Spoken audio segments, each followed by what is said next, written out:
میں سید مفیز اپنے YouTube channel Karachi کی آواز سے آپ سے مخاطب ہوں۔ کل سے سوشل میڈیا پر ایک ویڈیو نے دنیا بھر کے غیرت مندوں کی آنکھیں اور سر کو شرم سے جھکا دیا۔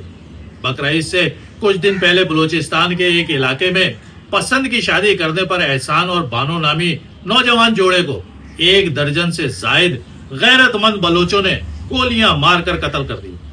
قتل کرنے والوں کی غیرت کا یہ عالم تھا کہ لڑکے کے 18 اور لڑکی کے جسم پر 10 گولیاں ماری گئی، اور بد نصیب لڑکی کو غیرت کے نام پر قتل کرنے میں اس کا اپنا سگا بھائی بھی شامل تھا۔ ان درجنوں جنونی قاتلوں کی غیرت کے منہ پر زوردار تماچا لڑکی نے اس وقت مارا کہ جب اسے گولیاں مارنے کے لیے آگے جانے کو کہا تو اس غیرت مند اور اپنے شوہر سے سچی محبت کرنے والی بانو نے کہا کہ بے شک آپ لوگ مجھے قتل کر دو، لیکن میرے پاکیزہ جسم کو ہاتھ مت لگانا۔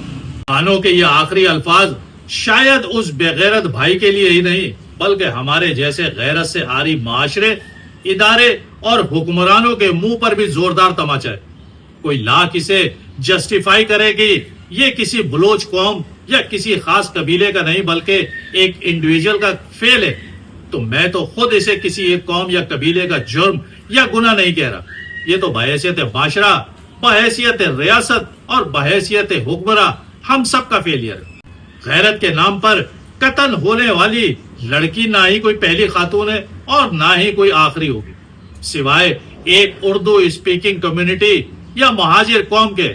ہر قوم میں غیرت کے نام پر قتل و غارت گری کا یہ سلسلہ برسوں سے چلا آ رہا ہے۔ سندھی ہوں، بلوچ ہوں، سرائکی ہوں، پنجابی ہوں یا پھر پشتون قوم کی روایات ہوں، ہر ایک کے یہاں پسند کی شادی پر جرگہ یا پنچایت قتل کا ہی حکم دیتی ہے۔ اور حیرت کی بات تو یہ ہے کہ اس قتل کی عدالت اور ریاست کی طرف سے بھی خاموش حمایت حاصل رہتی ہے۔ ریاست کے اندر ریاست، عدالت کے اندر عدالت پاکستان کے چاروں صوبوں میں جرگہ اور پنچایت کے نام پر لگائی جا رہی ہے۔ ریاست سے زیادہ طاقتور ان قاتلوں کی روایات ہے کہ جو کسی بھی غریب لڑکی یا لڑکے کی غیرت کے نام پر جان لے لیتے ہیں۔ آج جو بلوچ قبائل اور بلوچ عمائدین اسے کسی ایک شخص کا انفرادی عمل قرار دے رہے ہیں، تو کیا وہ ان مجرموں کو یا ان قاتلوں کو سزا دلوانے میں یا گرفتار کروانے میں اپنا اثر و رسوخ استعمال کریں گے؟ اس کمزور اور نہتی بانو اور اس کے بے گناہ شوہر احسان کو انصاف دلانے میں ان کی مدد کریں گے؟ اگر وہ صرف وقتی دباؤ کی وجہ سے صرف سیاسی بیانات دے کر فیس سیونگ حاصل کرنا چاہ رہے ہیں تو یہ سب بھی قاتلوں کی صف میں کھڑے ہیں۔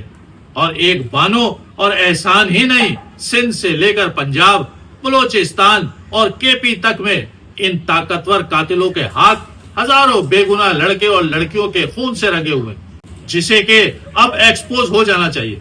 اس فرسودہ اور قاتل نظام کو دفن کرنا ہوگا۔ غیرت اور بے غیرتی کا فیصلہ کسی جرگے یا پنچایت کمیٹی کے ذریعے نہیں کیا جا سکتا۔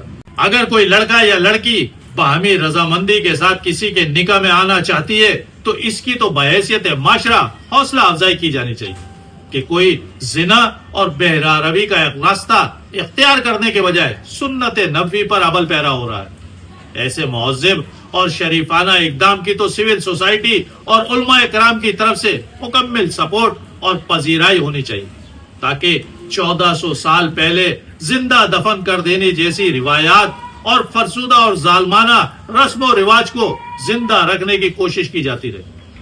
میں سمجھتا ہوں اس المناک واقعے پر ہر شعبہ ہائے زندگی کی طرف سے کھول کر مذمت اور اس کے خلاف مزاحمت ہونی چاہیے۔